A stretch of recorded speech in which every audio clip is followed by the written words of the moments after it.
Bunga-bunga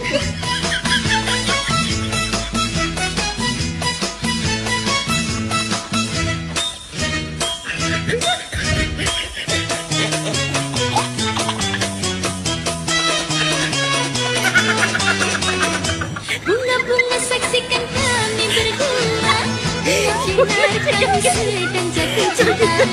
Entah apa sebabnya ku jatuh cinta. Dia yang pertama menggodaku, cari-cari alasan untuk bertemu.